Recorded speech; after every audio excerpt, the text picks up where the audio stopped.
اس سے پچھلے ویڈیو میں ہم نے سنی زکریا علیہ السلام کی کہانی، جہاں ہوتا ہے معجزہ۔ 90 سال کی عمر میں زکریا علیہ السلام کو یحییٰ علیہ السلام کی خوشخبری سنائی گئی۔ یحییٰ علیہ السلام وہ خوش نصیب نبی ہیں جن کا نام اللہ تعالیٰ نے خود رکھا، اور ان سے پہلے کسی کا یہ نام نہیں تھا۔ بسم اللہ الرحمن الرحیم، السلام علیکم۔ تو آپ کو پروفٹ سیریز میں انٹرسٹ ہے تو میرے چینل کو سبسکرائب کر لیجئے۔ آج ہم سنیں گے پروفٹ یحییٰ علیہ السلام کی زندگی کا واقعہ، real life story of prophet یحییٰ علیہ السلام۔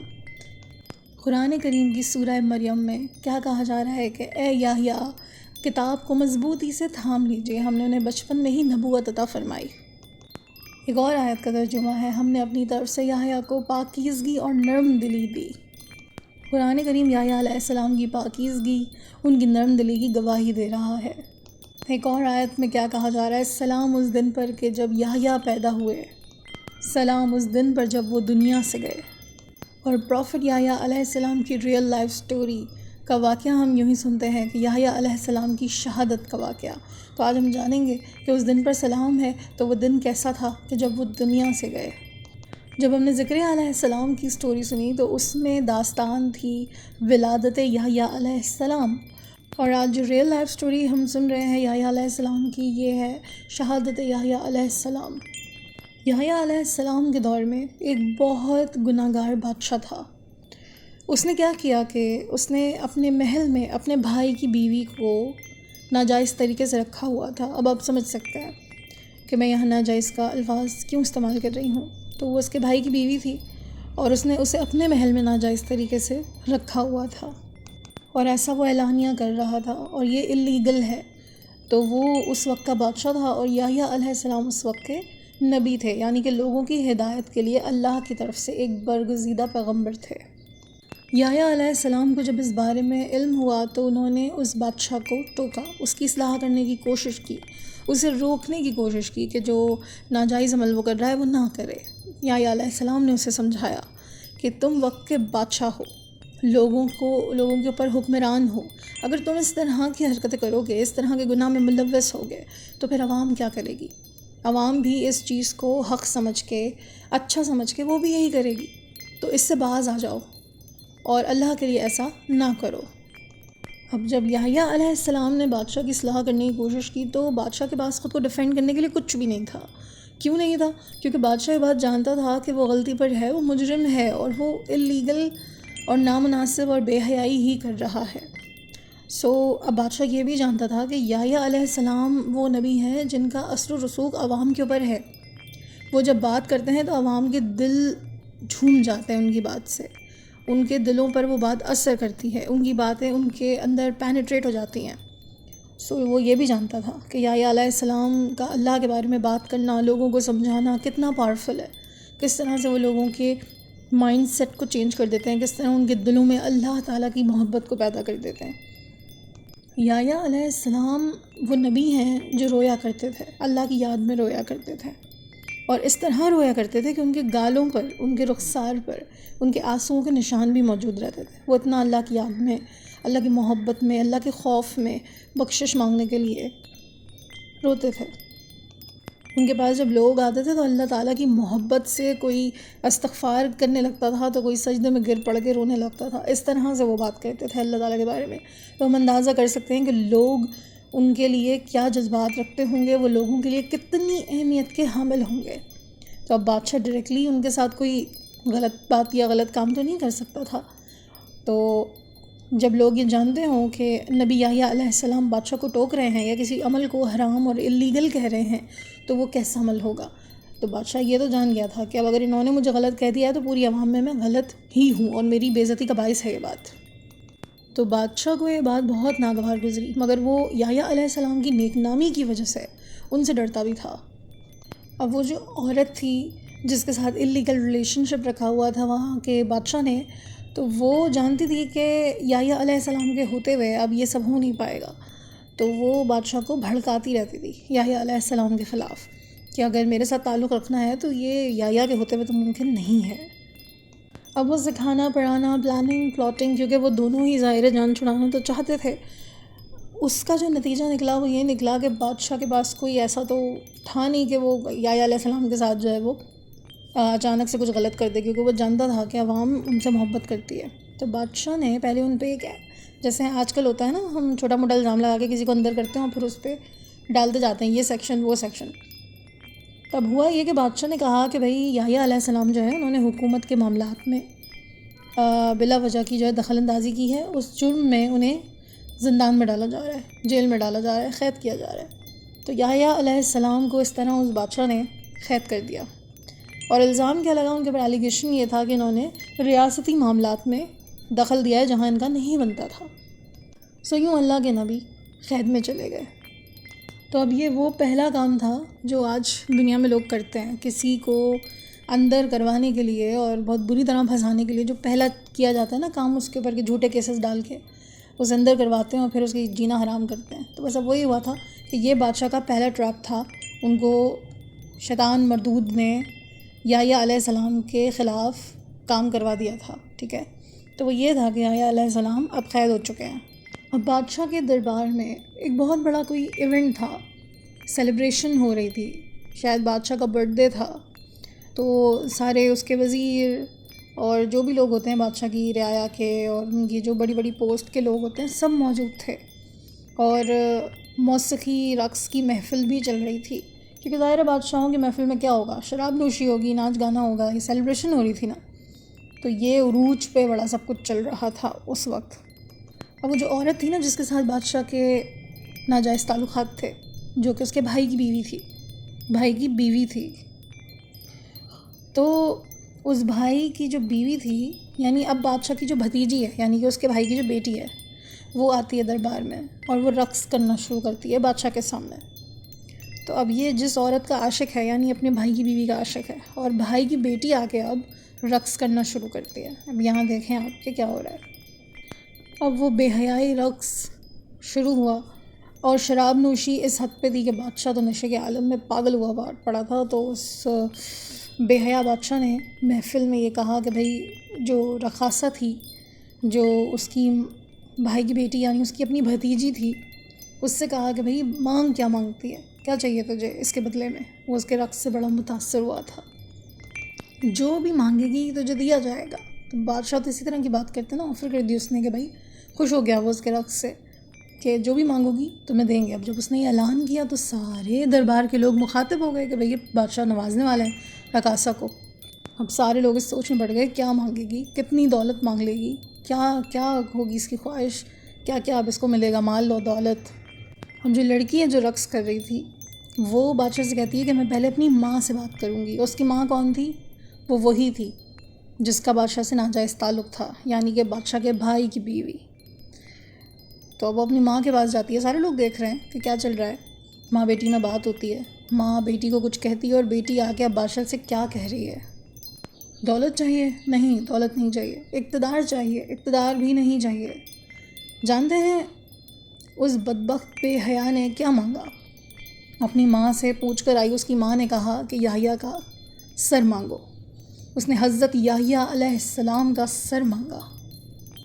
دربار میں ایک عجیب سی کیفیت طاری ہو گئی ہے کہ ایک رقاصہ اپنی دشمنی میں یحییٰ علیہ السلام کا سر مانگ رہی ہے۔ دنیا کی بدبختی، بے حیائی اور مردود کے ٹریپس آپ دیکھیں کہ مانگا کیا جا رہا ہے۔ ایک رقاصہ نبی، اس وقت کے نبی کا سر ڈیمانڈ کر رہی ہے کہ سر قلم کر کے پیش کرو۔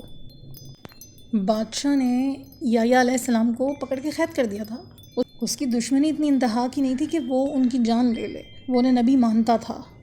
اب دربار کے سارے لوگ پریشان ہیں کہ اب ہوگا کیا، کیونکہ بادشاہ ان کو نبی مانتا ہے۔ پھر بادشاہ جو ہے وہ اپنے بھائی کی بیوی کا عاشق ہے، اس کی محبوبہ ہے، وہ اس کے ساتھ ناجائز تعلقات ہیں اس کے، اور اس کی بیٹی کا رقص بھی دیکھ کے بیٹھا ہے وہ، اور اس سے کہا بھی ہے کہ بھائی جو چاہیے وہ ملے گا۔ اب یہاں بادشاہ کیا کرے گا؟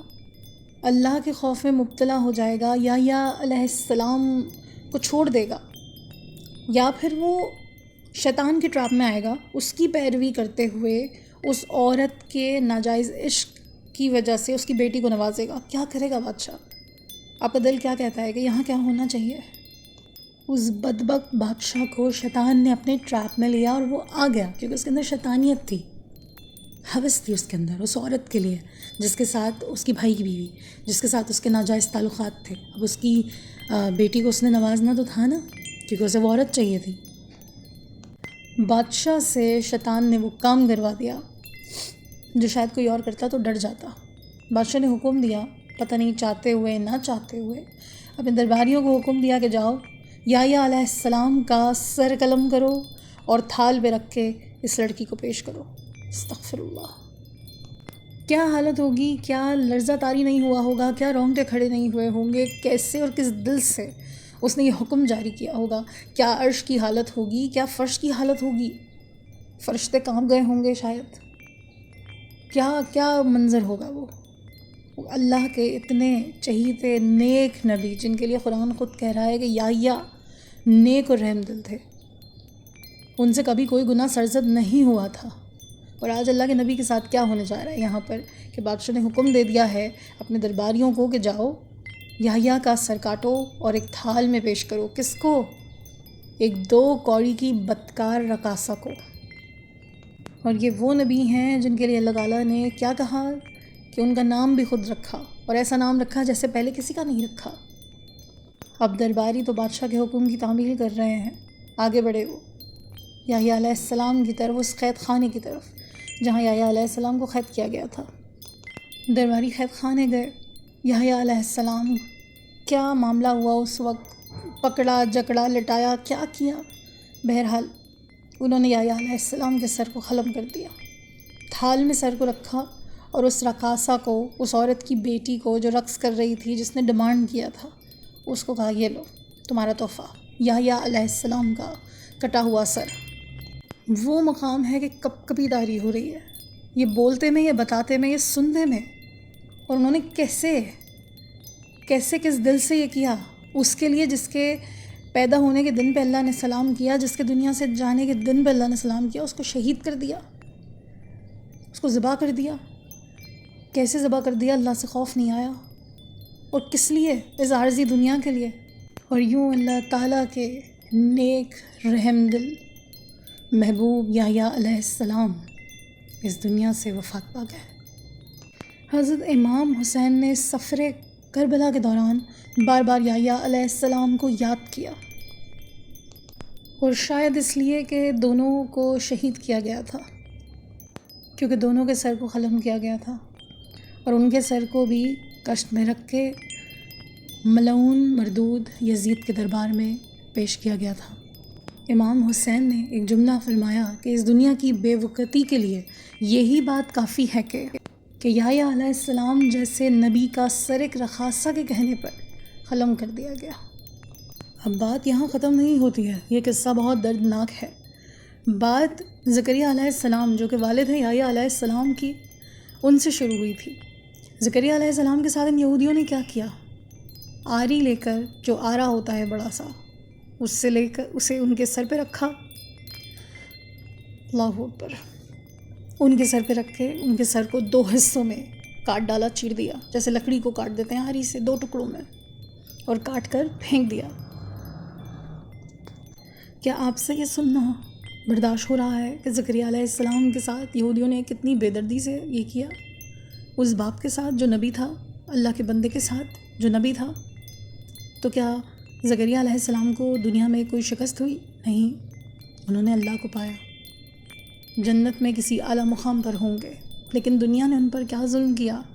اپنے نبی کے سر کو آرے سے 2 حصوں میں کاٹا اور پھینک دیا، اور صرف نبی ہی تک نہیں، صرف باپ نبی تک نہیں، یہ بات پھر ان کے بیٹے تک بھی آئی، یحییٰ علیہ السلام تک، کہ یہودی بادشاہ نے ان کا سر قلم کروا دیا، اور یحییٰ علیہ السلام کو یہودی بادشاہ کے دربار میں لٹا کر ایسے ذبح کیا گیا جیسے کوئی بکرا ذبح کیا جاتا ہے، سر الگ تو دھڑ الگ، اور پیش کر دیا گیا اس رقاصہ کو۔ باپ نبی باپ بیٹا کے ساتھ یہ کیا کیا یہودیوں نے؟ دیکھا آپ نے کہ شیطان مردود نے یہودیوں سے کیا کروایا۔ کئی ہزار سال کے بعد اب کیا ہوتا ہے؟ دمشق کی مسجد کی کھدائی ہو رہی تھی، ولید بن عبد الملک جامع مسجد بنا رہے تھے، اور مسجد کی کھدائی اس لیے ہو رہی تھی کئی ہزاروں سال بعد۔ اب ایک صندوق نکلتا ہے زمین سے، جب اس صندوق کو کھولا گیا تو اس میں سے کیا نکلتا ہے؟ یحییٰ علیہ السلام کا کٹا ہوا سر اس صندوق میں سے نکلا، اور وہ سر، چہرہ، وہ کٹا ہوا سر بالکل صحیح سلامت تھا، اور اس میں سے خون ٹپک رہا تھا، تازہ، سبحان اللہ، اس میں سے خون ٹپک رہا تھا۔ کیسے پتہ چلا کہ وہ حضرت یحییٰ علیہ السلام کا سر ہے؟ اتنے ہزاروں سال بعد اس صندوق پہ لکھا ہوا تھا یحییٰ بن زکریا۔ روایت کے مطابق جب یحییٰ علیہ السلام کا سر قلم کیا گیا، ان کی شہادت ہوئی، تو آسمان سے خون کی بارش ہوئی، اور اتنا ہی نہیں، سورج سرخ پڑ گیا۔ جو خون کے قطرے یحییٰ علیہ السلام کے جسم سے نکلے وہ زمین پر ابلنے لگے، خون کھولنے لگا۔ لوگوں نے اس خون کو بہت دبانے کی کوشش کی اور صاف کرنے کی کوشش کی، لیکن وہ خون ویسے ہی زمین پر جوش مارتا رہا، یہاں تک کہ اللہ نے بنی اسرائیل پر ایک سخت عذاب کا فیصلہ کر دیا۔ روم کا شہنشاہ اس بادشاہ سے ناراض ہو گیا جس نے یحییٰ علیہ السلام کو شہید کروایا تھا، اور پھر وہ ایک بڑی خونخوار اپنی فوج لے کر اس کو ہلاک کرنے کے لیے پہنچا، اور اس نے یہ طے کیا کہ جب تک یحییٰ علیہ السلام کا خون جوش مارتا رہے گا ہم قتل و غارت کرتے رہیں گے۔ کافی یہودی مار دیے گئے، قتل ہو گئے، اور وہ اسی لائق تھے کہ اللہ کا عذاب آتا۔ ان سب کو قتل کیا گیا۔ کیا کیا تھا؟ نبی کے سر کو کاٹ دیا تھا، تو پھر قتل ہوئے وہ اس خونخوار فوج کے ہاتھوں، اور وہ جو بادشاہ اور اس کی ناجائز محبوبہ تھی انہیں زنجیروں میں جکڑ کر روم کا بادشاہ اپنے ساتھ لے کے جا رہا تھا۔ جب اسے لے کے جا رہا تھا ان لوگوں کو لوگ پتھر مار رہے تھے۔ ان دونوں کو صحرا میں چھوڑ دیا گیا اور بھوک پیاس سے وہ دونوں مر گئے۔ اس لشکر کو اللہ کا لشکر کہا گیا۔ انہوں نے یحییٰ علیہ السلام کی شہادت کے بعد اللہ کی طرف سے یہودیوں پر مسلط کیا گیا تھا، اور وہ ان کے لیے عذاب الہی کی طرح نازل ہوئے تھے۔ تو کتنے سرکش اور کتنے بدبخت یہودی تھے یہ، جنہوں نے اتنا ظلم ڈھایا۔ اور اس سٹوری سے ہمیں کیا مورل ملتا ہے، اس کو تو ڈسکس کرنے کی اب ہمت بھی نہیں ہو رہی ہے، کیونکہ دل بہت خراب ہو گیا ہے۔ شیطان مردود آدم کی اولاد کا دشمن ہے، ان کے راستے میں بیٹھتا ہے، اور شیطان ہمیں اکثر اسی طرح اکساتا ہے، کسی کی زندگی چھین لو، کسی کا حق مار دو، کسی کو تباہ کر دو، اور یہ چیزیں بعد میں صرف پچھتاوا اور عذاب الہی اور مکافات بن جاتی ہیں۔ تو مکافات سے ڈرنا چاہیے، عذاب الہی سے ڈرنا چاہیے، اور ایسے کام نہیں کرنے چاہیے جو ہمیں ہماری نسل کو بھگتنے پڑیں اور ہم تباہ ہو جائیں۔ اللہ نے کے بعد